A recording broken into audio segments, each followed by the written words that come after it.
Diskusi Pasca Pemilu, membahas tuntas pemilu 2024. Hanya di RRI Merauke dan kanal YouTube RRI Merauke.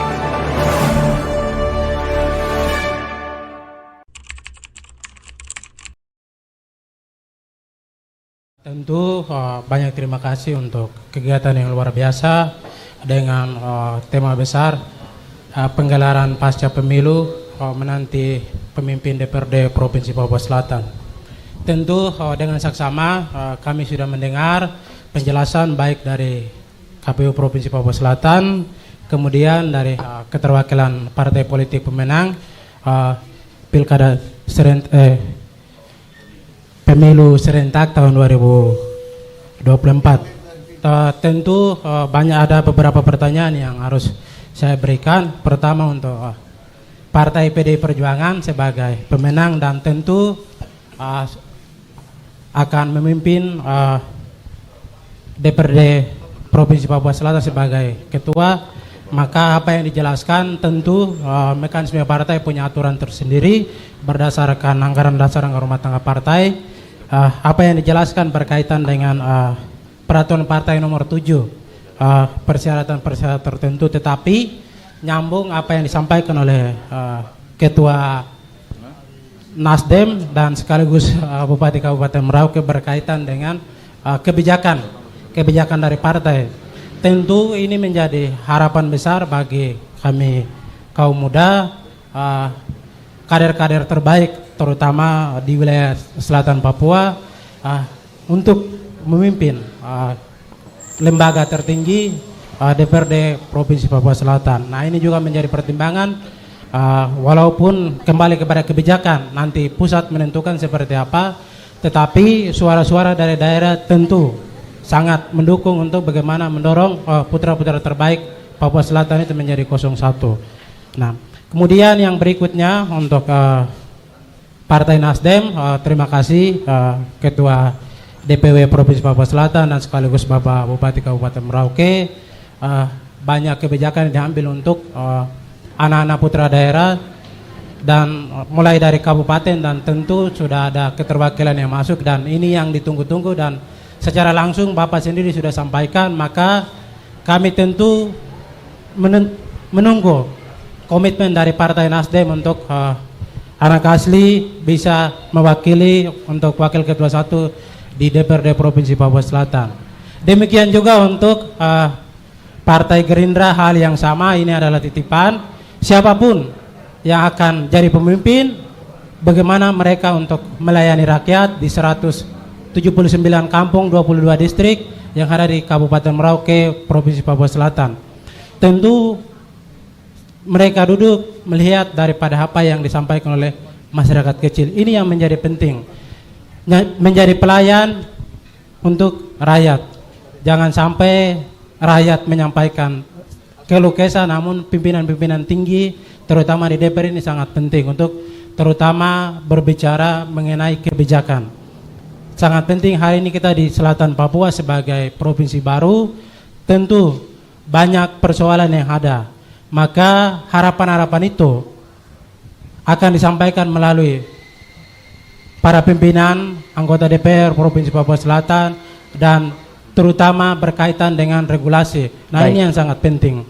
Kemudian yang kedua, kami pemuda sangat berharap seketika membuat regulasi, mohon keterlibatan pemuda untuk kita sama-sama untuk menyusun sehingga suara-suara dari pemuda tentu didengar oleh Bapak Ibu sekalian yang akan duduk di kursi empok nanti. Tentu kalau tidak ada keterlibatan daripada pemuda, maka selalu kami datang dengan cara kami sendiri. Seketika tidak sesuai dengan harapan masyarakat, kebijakan-kebijakan yang diambil.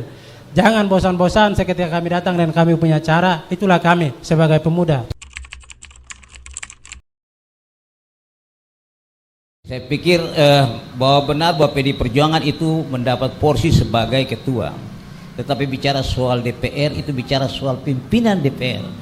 Kalau pimpinan DPR itu berarti kolektif kolegial. Ketua tidak bisa bertindak sendiri-sendiri tanpa ada wakil 1, wakil 2. Sebaliknya juga kemudian ketua wakil 1, wakil 2. Jadi itu kita adalah kolektif kolegial. Gitu. Jadi bahwa hanya pembagian saham PDI Perjuangan mungkin ketua, tetapi juga peran-peran yang dimainkan sebenarnya sama. Itu soal peran yang tadi, soal ketua atau pimpinan DPR. Kedua, memang kami PDI Perjuangan kita tidak bisa lari dari apa disebut dengan peraturan partai nomor 7 tadi dengan beberapa syarat tadi. Dari syarat itu kemudian saya tidak menyebutkan nama, tapi di situ ada salah satu anak Papua juga yang punya nama masuk di situ. Untuk apa? Dari 3 nama tadi ada satu anak Papua. Tapi lagi-lagi kalau untuk saya, kalau saya tidak berada pada dikotomi Papua atau non Papua, orang yang terpilih menjadi anggota DPR di tanah ini dia wajib melakukan kerja-kerja pelayanan buat masyarakat asli Papua. Itu mungkin. Itu menjadi catatan penting supaya kita tidak dipandang hanya datang cari kekayaan dan pulang. Saya sendiri bagian orang yang lahir di sini. Begitu. Saya sendiri adalah orang yang lahir sini, jadi sudah pasti bahwa pasti kita punya pemikiran yang sama, bagaimana tugas-tugas yang sama seperti yang tadi Pak Romanus, Pak Ketua DPW Nasib sampaikan. Jauh hari sebelum kita sampai di pada soal bagaimana orang asli Papua dikasih peran, PDI Perjuangan itu sudah mengambilkan tindakan. Di pemilihan pileg tahun 2019 itu kita kemudian rapat untuk ketua-ketua DPR itu harus dikasih anak asli Papua. Ketua DPR MAPI, ketua DPR Bovendigul, ketua DPR Asmat. Itu semua kita kasih kepada anak-anak asli Papua. Tetapi lagi-lagi menjadi catatan penting, kita harus buka mata ketika seseorang dikasih tanggung jawab harus melakukan tugas itu dengan baik, karena itu dievaluasi nanti. Begitu. Jadi minta maaf kalau kemudian kalau ada yang memang kita koreksi, ya itu salah kalau kamu. Maka itu saya mau selalu berpesan, kita anak-anak Papua, anak-anak muda, mari kita buat sesuatu. Itu satu. Yang kedua, soal tadi keterlibatan anak-anak muda untuk membuat peraturan daerah atau raperdasi atau raperdasus nanti, karena kita di provinsi ya. Nah, di provinsi, di DPR nanti ada disebut dengan Bapemperda, Badan Penyusunan Peraturan Daerah. Nanti mungkin kita susun di situ, tapi teman-teman juga ketika diundang untuk membahas itu harus siap. Harus sudah siap punya pemikiran-pemikiran yang baik tentang bagaimana peraturan daerah itu mau dibuat. Perdasi, peraturan daerah khusus maupun peraturan daerah provinsi. Supaya memang partisipasi itu memang terlihat dan kemudian semua harus ikut mekanisme itu. Tidak bisa kita buat sendiri. Ya. Tapi pada prinsipnya yang jelas kalau komit untuk kebijakan bagi orang asli Papua itu harus ada, afirmasinya harus ada, terlepas dari dikotomi, afirmasi harus ada untuk orang Papua, itu wajib ya, seperti itu. Karena mau tidak mau dalam dinamika pembangunan orang Papua harus tumbuh, itu prinsip ya. Tapi memang seperti yang dikasih warning oleh Abang Paskas dari PDIP itu benar, karena fakta empiris membuktikan dari kita anak Papua ini kalau dikasih tanggung jawab ya kerja, produktivitasnya harus bisa ditunjukkan ya, produktivitas kerja harus bisa ditunjukkan gitu, dan harus disiplin dalam performance dan dalam memberikan kontribusi pikiran maupun produk pekerjaan gitu, itu harus dilakukan. Kalau saya lihat negara ini begitu baik ya kepada kami di Papua dan memberikan peluang yang begitu besar untuk bagaimana orang Papua tumbuh.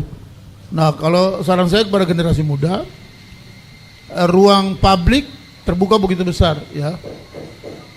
Jadi manfaatkan ruang publik ini, tetapi dengan menampilkan kompetensi diri baik intelektual maupun etika, attitude, behavior gitu ya, yang betul-betul harus elegan gitu, sehingga itu menjadi representasi untuk menjadi the next leader gitu ya.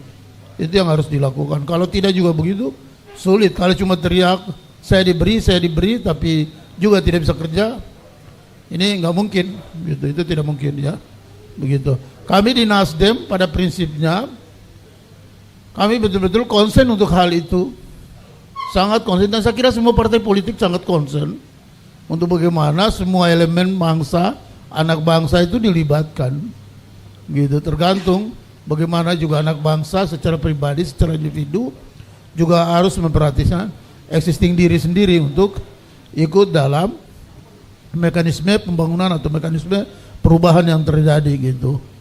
Ini yang harus menjadi atensi untuk kita semua. Ruang dalam partisipasi untuk kontrol, untuk memberi input tentang regulasi atau kebijakan tentang program pembangunan atau penyusunan rencana program pembangunan atau apa saja, itu ruangnya besar. Tetapi diharapkan untuk mengikuti saluran yang terpimpin, saluran yang tertib. Karena negeri ini perlu damai, negeri ini perlu pemikiran yang betul-betul terkristal dengan baik dalam bingkai NKRI. Ini yang harus diperhatikan sehingga kita tetap damai. Kalau damai, semua aktivitas bisa dilakukan. Izin ya, di Dewan ini kan kolektif kolegial. Jadi saya pikir apa yang disampaikan oleh Kakak Pas tadi dari PDIP, saya pikir itu seperti itu sudah. Tapi saya mau sampaikan kepada saya mau pemirsa bahwa kami Gerindra 5 kursi itu 3 orang itu anak asli Papua dan 1 anak perempuan Papua asli, ya, bukan karbit. Jadi kalau bicara keberpihakan, kami sudah lakukan keberpihakan itu dan terpilih dengan suara yang signifikan.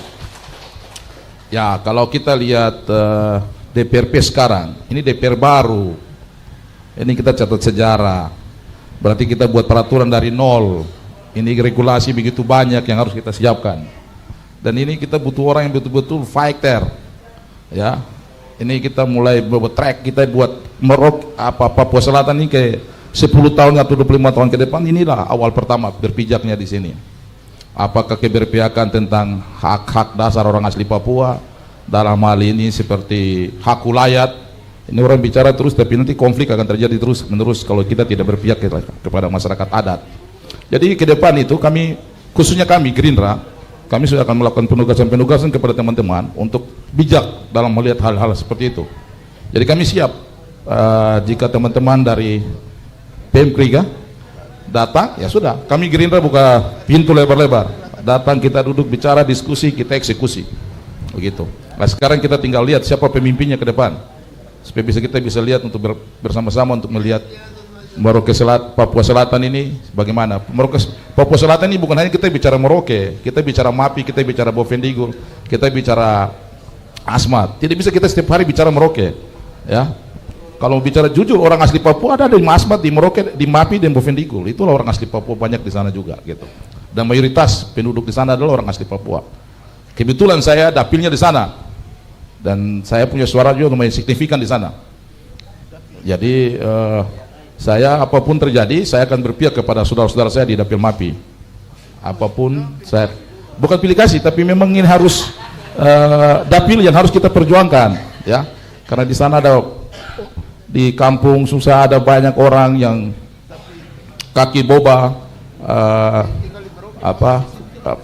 kaki gajal, ya, macam-macam lah.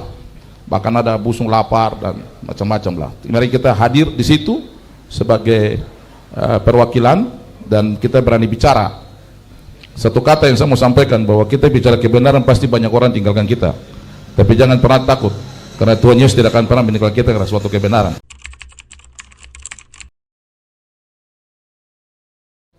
Saya Ketua KNP Kabupaten Merauke, ada hal-hal yang menjadi catatan dari pengamatan kami selaku pemuda, yakni yang pertama, ketika bicara tentang pasca pemilu, berarti kita harus lihat juga sebelum pemilu.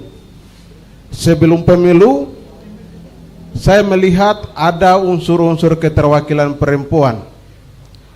Nah, ketika unsur-unsur keterwakilan perempuan ini tidak didukung, tidak didorong untuk menjadi atau memperoleh suara di daerah pemilihannya, maka itu harusnya menjadi PR untuk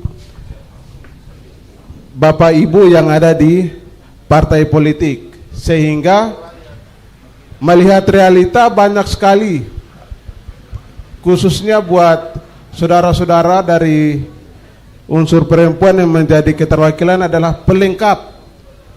Pelengkap, akhirnya suaranya ya dapat itu saja. Akhirnya mungkin kekurangan biaya dan lain sebagainya, Jadi itu yang mungkin jadi jadi apa catatan untuk kita agar diperhatikan. Kalau mau dicalonkan memang harus betul-betul dikawal supaya jadi. Itu yang kami berharap dari unsur pemuda. Lalu yang berikut, melihat apa yang sudah disampaikan, ada keterwakilan dari orang asli Papua. Ya, kita tahu bersama orang Papua bisa dihitung dengan jari. Nah, ini harus menjadi komitmen kita bersama. Kalau mau kasih jadi anak Papua, ya kasih jadi, supaya tidak menjadi bola manis atau buah manis yang dilempar kepada khalayak umum untuk dinikmati. Jadi harus komitmen. Kalau mau anak Papua di Papua Selatan yang menjadi ketua DPR, terus wakil-wakil ketua, ya harus kita komitmen. Lalu yang ketiga, saya ketika melihat hasil pemilu bahwa ternyata anak Papua masih sedikit. Saya berharap ada pertimbangan ataupun pikiran-pikiran yang bisa kita kolaborasikan, yakni dalam hal mencari atau menjaring aspirasi dari kami pemuda ataupun masyarakat yang ada di Papua Selatan guna tersedianya dapil khusus untuk orang asli Papua. Saya berharap ketua-ketua partai yang hari ini ada di DPW atau hari ini hadir di hadapan kami bisa memberikan kami pencerahan apakah bisa menjadi komitmen untuk kita sediakan dapil khusus orang Papua sehingga ketika anak Papua itu bisa terpenuhi. Jadi bukan hanya 1-2 orang saja anak Papua, tapi bisa ada keterwakilan anak Papua yang menduduki di DPR Provinsi Papua Selatan.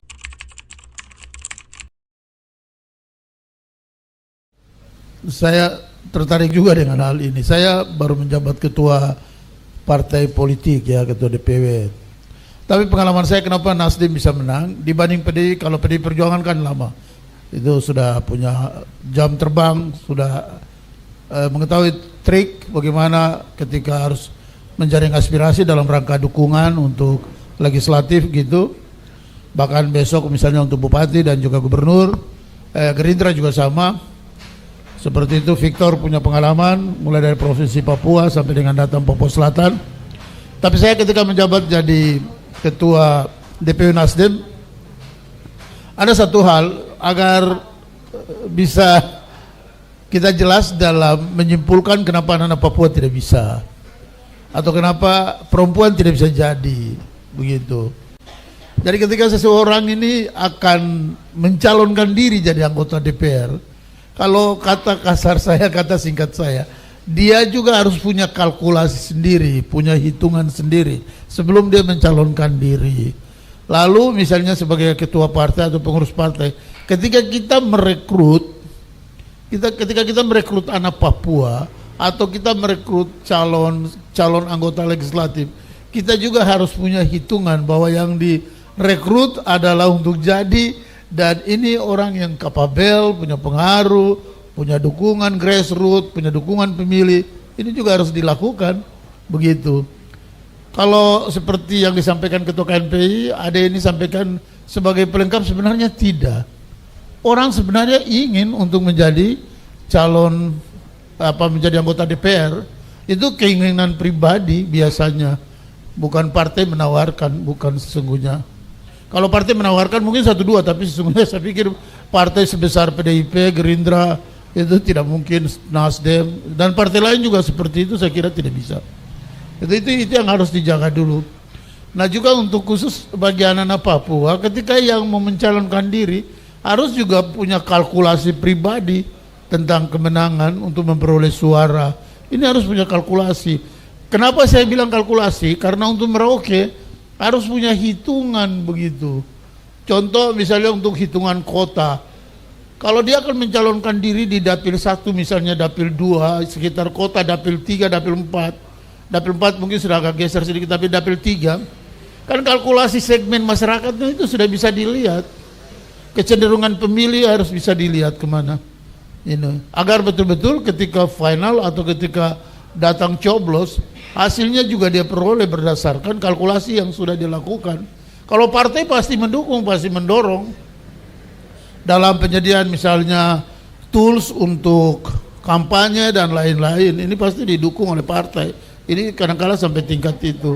Lalu yang berikut seperti saya sampaikan bahwa pemerintah sudah sungguh baik. Jadi sebenarnya kalau ada pikiran untuk dapil khusus ya itu mungkin the next, nanti kemudian dipikirkan, didiskusikan. Tapi pemerintah telah menetapkan satu kebijakan dengan adanya afirmasi kursi bagi orang asli Papua yang kurang lebih ada 8 kursi, 9 kursi di DPR.